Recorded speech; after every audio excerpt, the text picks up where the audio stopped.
double pression pour moi, les amis.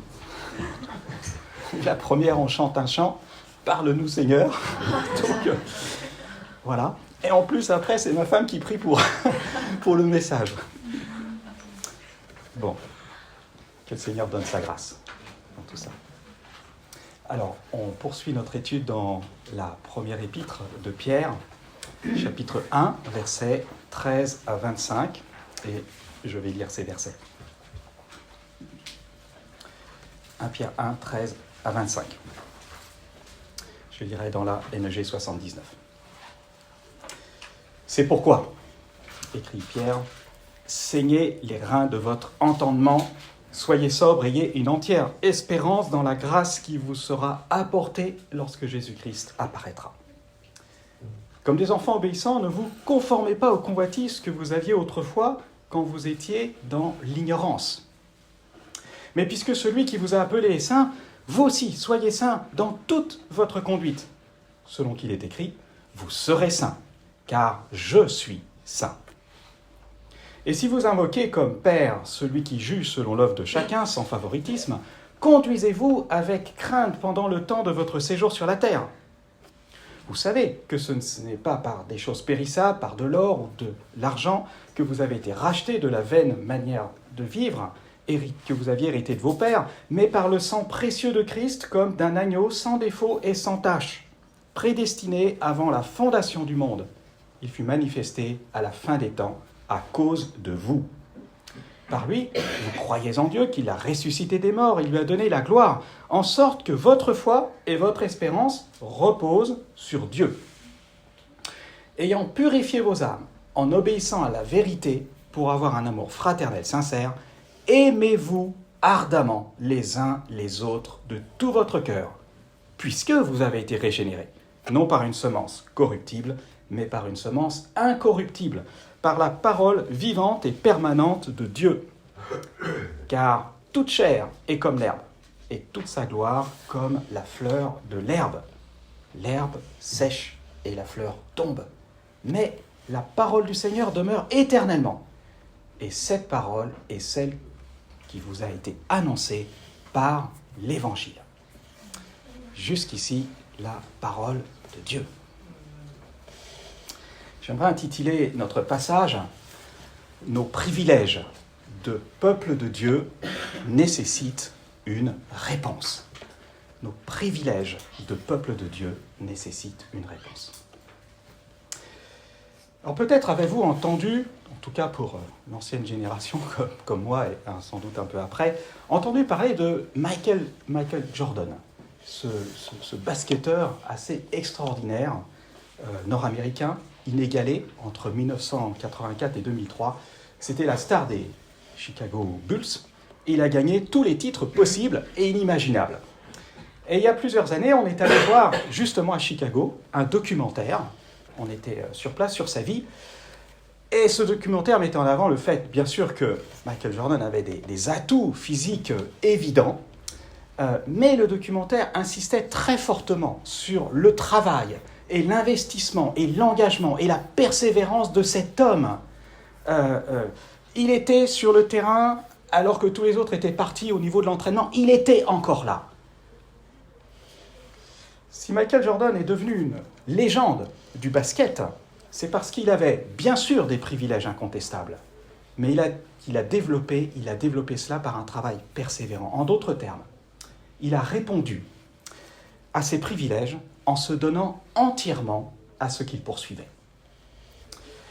Et si ce basketteur l'a fait pour une gloire passagère, Pierre encourage les croyants ici à répondre à des privilèges bien plus importants que lui, en vue d'une gloire éternelle.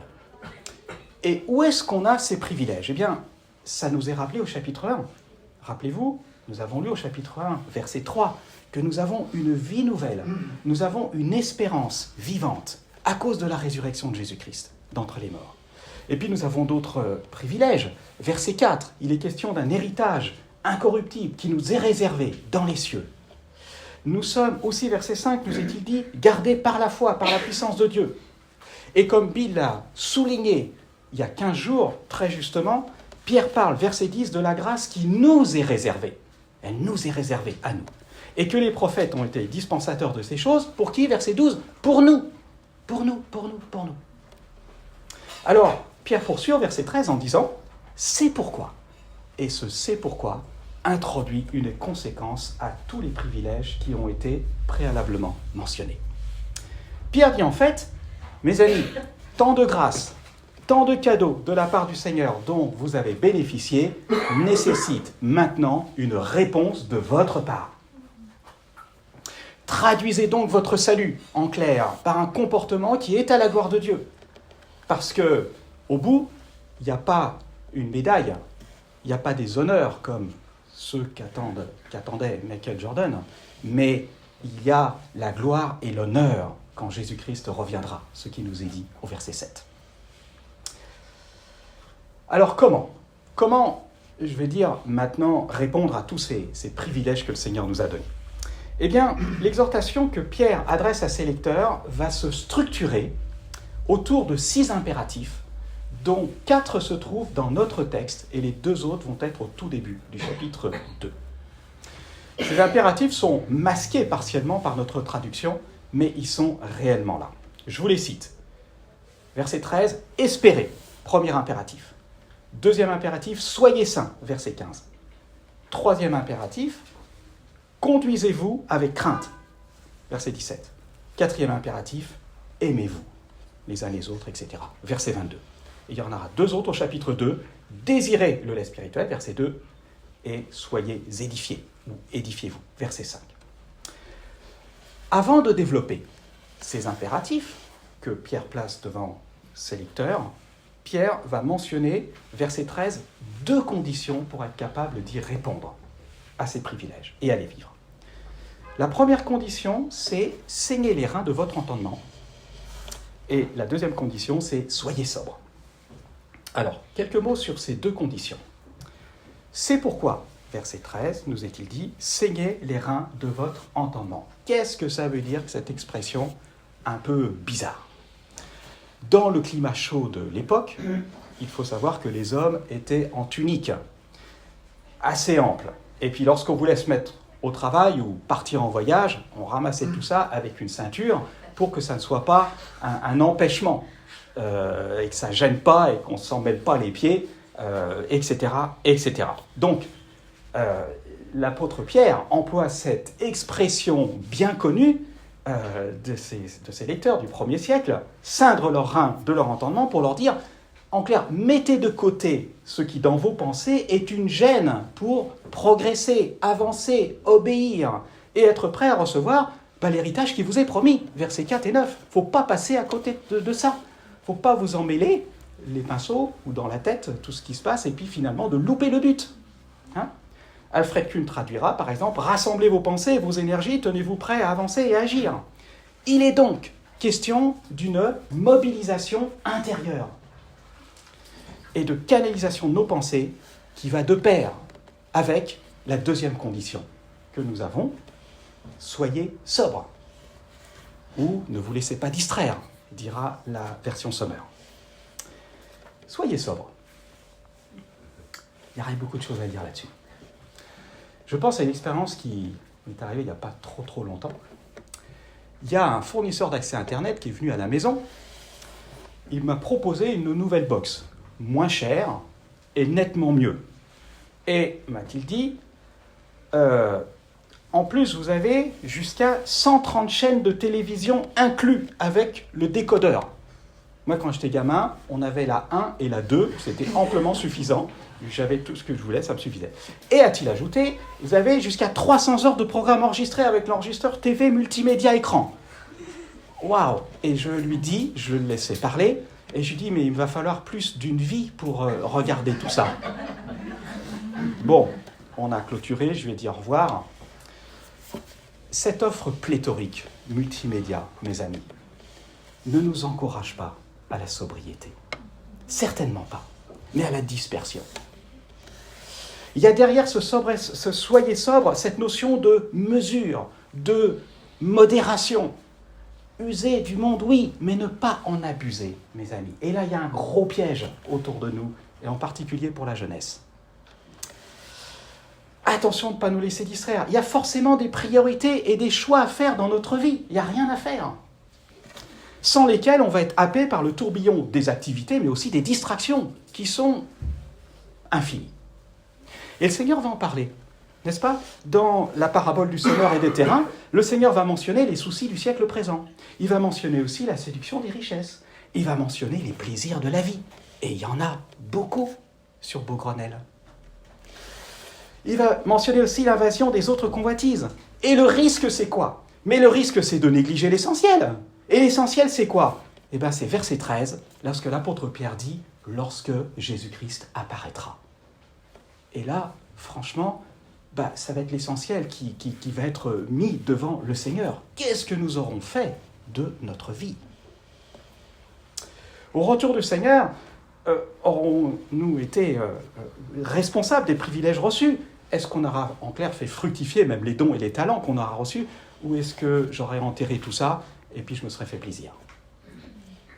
Ces deux exhortations étant mentionnées comme prérequis et en préambule, Pierre ensuite aborde les impératifs qu'il adresse aux croyants. Et je reviens sur ces 4 impératifs que j'ai mentionnés.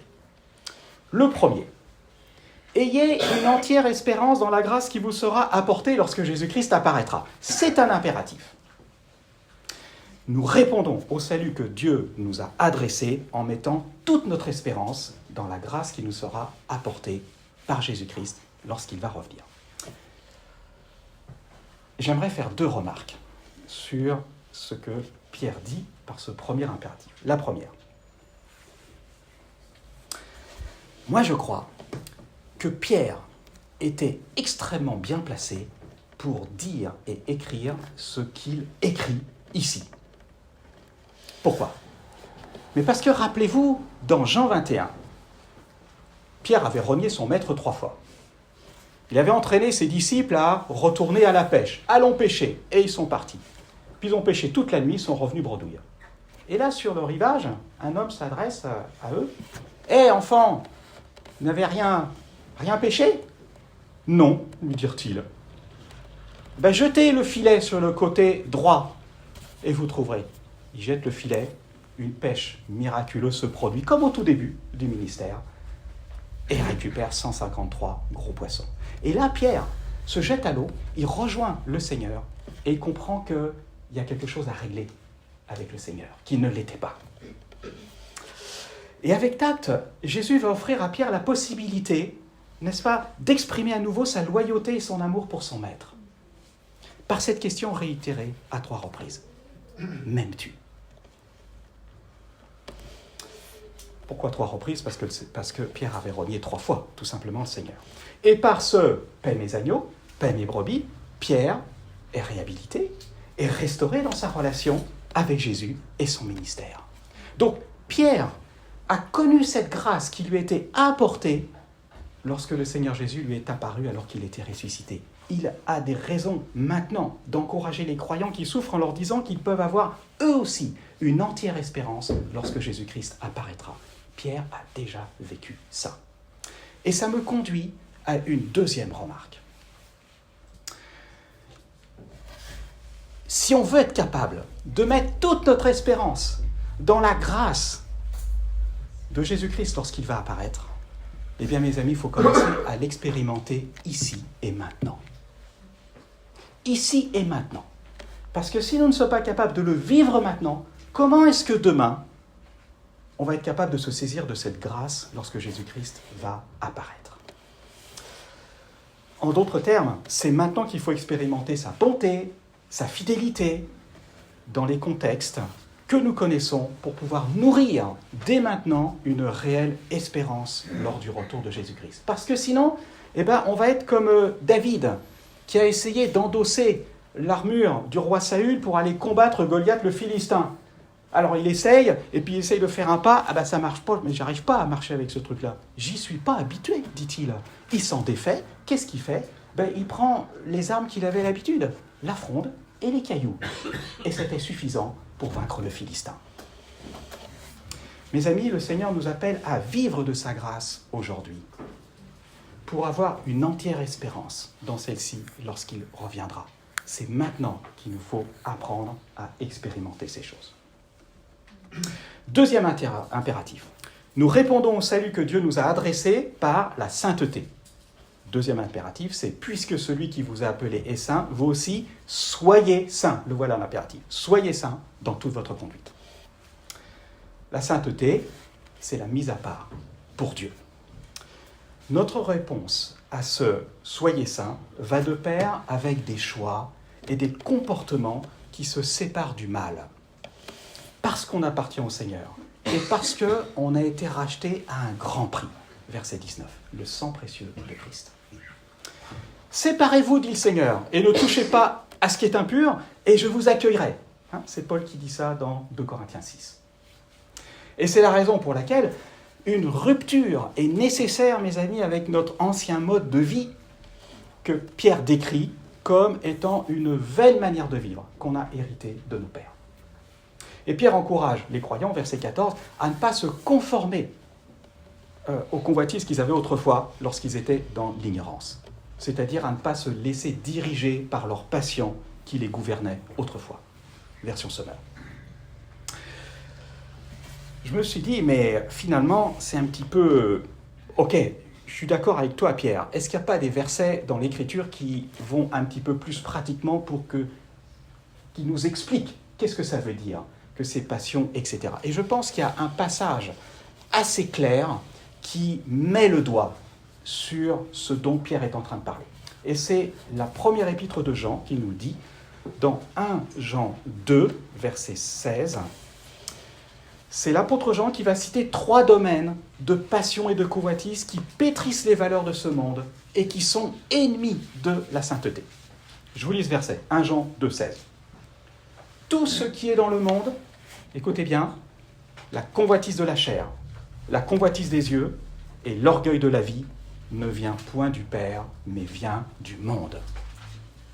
Convoitise de la chair, qu'est-ce que c'est que ce truc-là ? C'est les mauvais désirs qui animent l'homme livré à lui-même. Les désirs incontrôlés, désordonnés, de plaisir sensuel et de recherche permanente de satisfaction physique. La publicité ne fait qu'alimenter sans cesse cette idolâtrie. Par exemple, c'est Amnon dans 2 Samuel 13, livré à ses passions vis-à-vis de sa demi-sœur. Il en sera un triste exemple. J'aimerais dire, mes amis, que ne croyons pas que c'est pour les autres. On est tous concernés potentiellement par ça. Et il y a des domaines dans nos vies où il nous faut établir la règle de ce que j'appelle la règle de la tolérance zéro.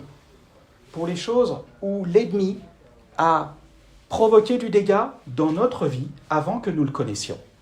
Mais aujourd'hui, on doit apprendre à dire stop, à dire non, et à mettre en place ce qu'il faut pour ne pas se laisser happer ou glisser à nouveau dans ces travers. Tolérance zéro, ça peut être fréquentation de certaines personnes, certains lieux, consommation d'alcool, de drogue, etc. Toutes sortes de vices ou de péchés, à un moment donné, il faut être radical. Si ton œil est pour toi une occasion de chute, tu l'arraches, sans se figurer, évidemment, et tu le jettes loin de toi. Si ta main est une occasion de chute, tu la coupes, etc.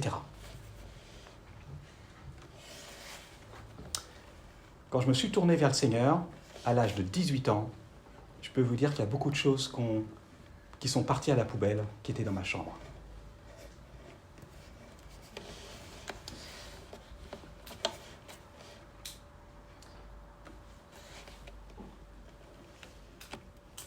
Et c'est David qui disait dans le psaume 101, excusez-moi,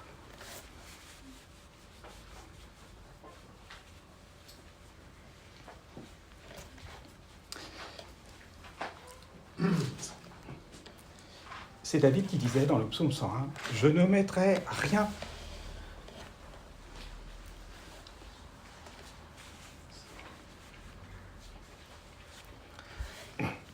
Je ne mettrai rien de mauvais devant mes yeux. Ensuite, la convoitise des yeux, ou la soif de posséder. De posséder toujours plus de choses matérielles. C'est ce qui attire nos regards. Et je crois qu'on a un exemple dans Josué chapitre 7, avec Akan, qui a vu, n'est-ce pas, qui a convoité et qui a pris ce qu'il n'avait pas le droit de prendre.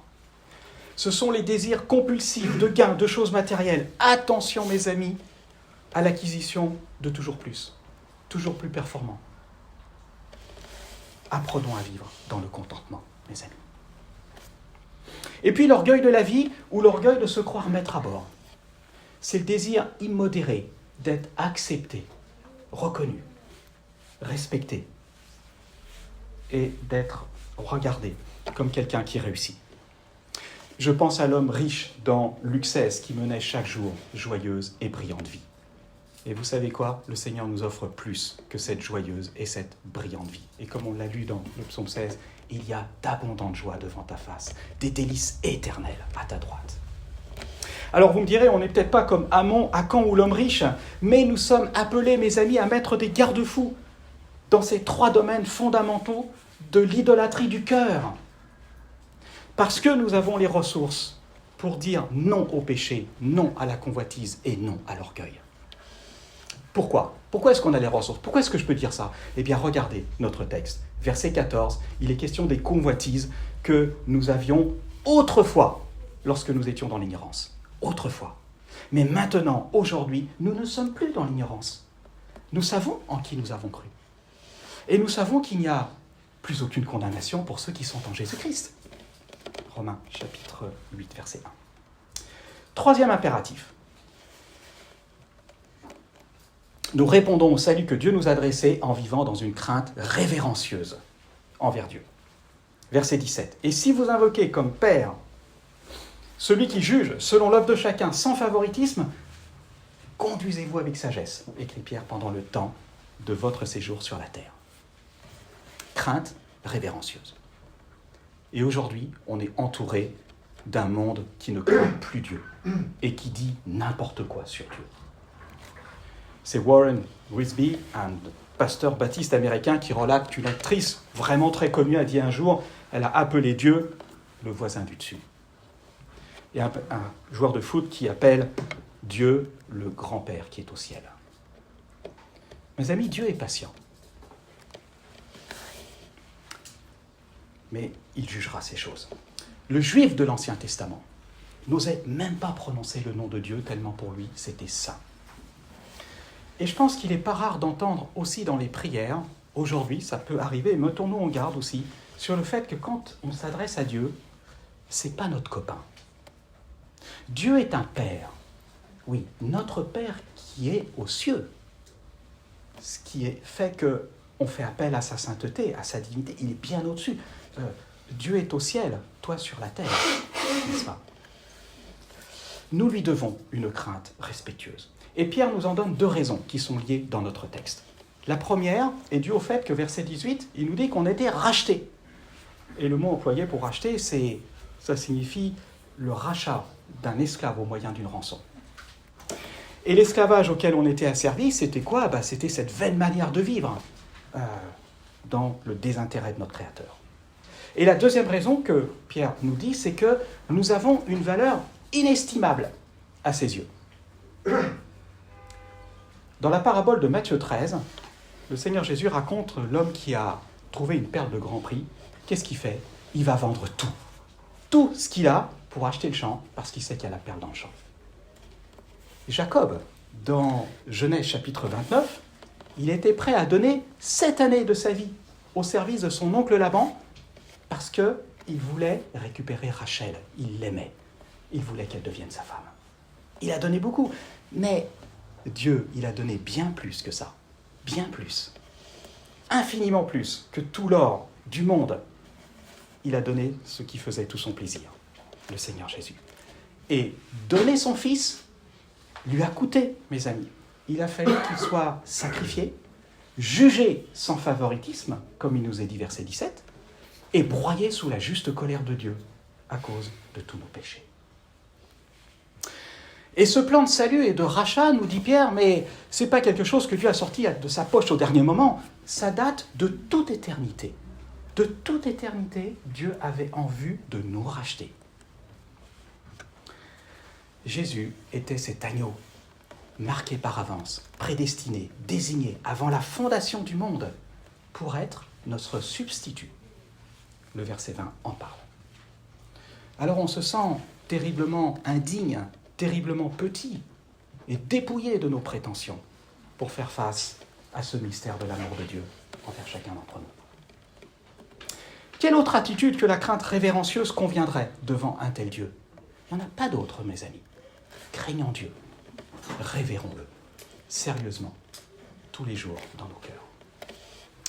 Et puis, quatrième impératif, nous répondons au salut que Dieu nous a adressé en nous aimant ardemment les uns les autres. C'est le verset 22 qui nous dit. Deux remarques.